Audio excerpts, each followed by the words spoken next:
In this episode of the Tequila Hombre, we're going to be taking a look at and doing a tasting review of Carmessi. Right here on the Tequila Hombre, coming up next.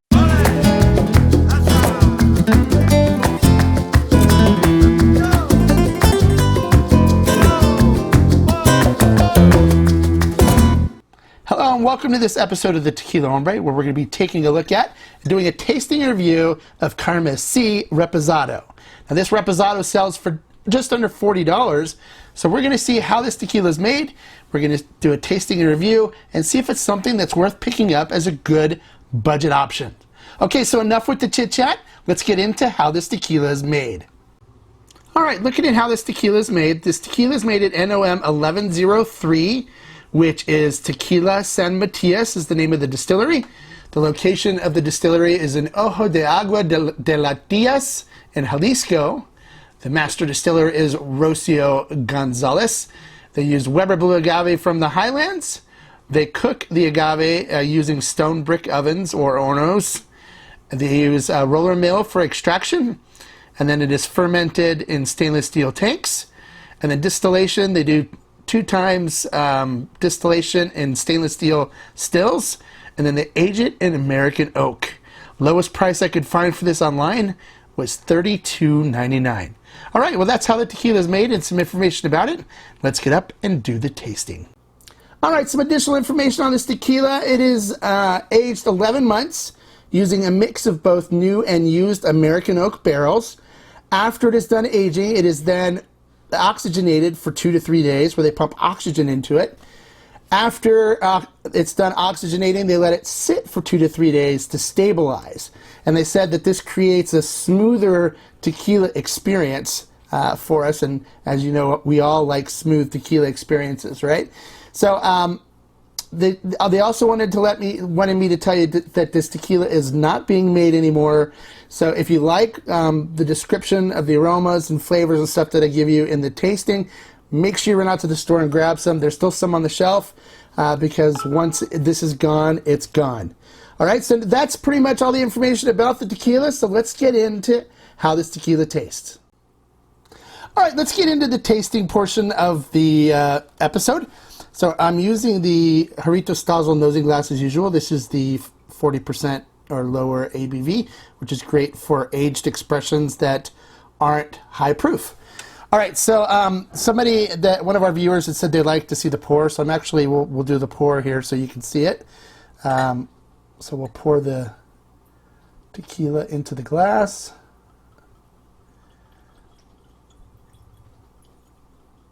All right, there you go. Let me cap this off.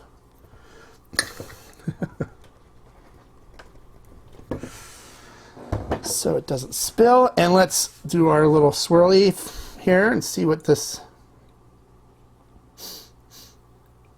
looks like in the glass. And let it breathe a little bit. All right, so taking a look at that, coats the glass really nicely. You can see the tears, the legs starting to form on it. Looks like it's going to have a nice oily, look at that, viscosity to it. So it should be nice and creamy on the mouthfeel. The color on it, well, it looks kind of light straw color, light straw, light gold. Looks beautiful and clear. So it looks really good. All right, so let's see what we get on the nose on this. Oh, it smells good. So on it, I'm getting some, definitely the mineral water. They use deep well water for this, or well water, so it's natural spring water. So it smells really good. Very clean water on that. You can smell the mineralness to it. It's got an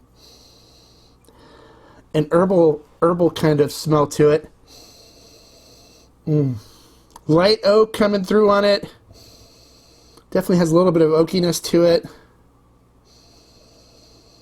A little bit of salty brininess to it too, with a hint of like olive in there as well.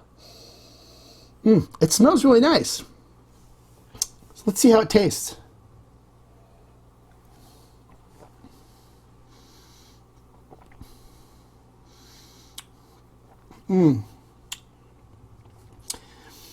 It is light on the burn. There's not a whole lot of burn there. Getting the beautiful cooked agave coming through on it. So you're getting those baking spices, the cinnamon, nutmeg, stuff like that in there. It's very nice. After that, it gets kind of the oaky bitterness in there, a little vegetalness, like olivey a little bit. And then it goes into light vanilla.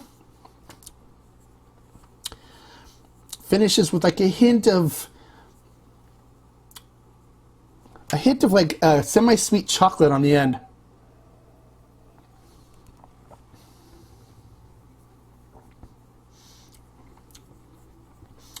Beautiful cooked agave in the front. Right in the middle comes that oakiness from the wood, the bitterness.